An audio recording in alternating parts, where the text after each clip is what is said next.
ఓటర్ల జాబితా ప్రత్యేక సమగ్ర సవరణ ప్రక్రియలో ఎలాంటి నిబంధనలు ఉల్లంఘనకు తావు లేకుండా పారదర్శకంగా వ్యవహరించాలని ప్రకాశం జిల్లా కలెక్టర్ రాజాబాబు అధికారులను ఆదేశించారు.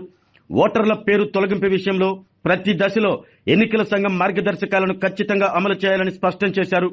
ప్రకాశం జిల్లా సంతనూతలపాడు మండలం పీర్లమానియం సచివాలయం పరిధిలో కొనసాగుతున్న ప్రత్యేక సమగ్ర ఓటర్ల జాబితా సవరణ ప్రక్రియను జిల్లా కలెక్టర్ రాజాబాబు ప్రత్యక్షంగా పరిశీలించారు. ఈ సందర్భంగా అధికారులతో మాట్లాడిన కలెక్టర్ ఓటర్ల జాబితా నుంచి పేరు తొలగించాల్సిన పరిస్థితి వచ్చినప్పుడు ఎన్నికల సంఘం నిర్దేశించిన నిబంధనలను తప్పనిసరిగా పాటించాలని సూచించారు.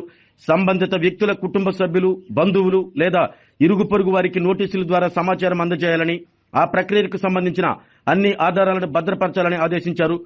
బూత్ లెవెల్ ఏజెంట్ల సహకారాన్ని సమర్థంగా వినియోగించుకోవాలని, అవసరమైన మేరకు సిబ్బందిని ఇప్పటికే కేటాయించినందున ఆదివారం నాటికి ప్రత్యేక సమగ్ర సవరణ ప్రక్రియను దాదాపు పూర్తి చేయాలని అధికారులకు కలెక్టర్ సూచించారు. పరిశీలన కార్యక్రమంలో ERO Madhuri, special officer Nirmala Jyothi, tahsildar Narayana Reddy తదితర అధికారులు పాల్గొన్నారు.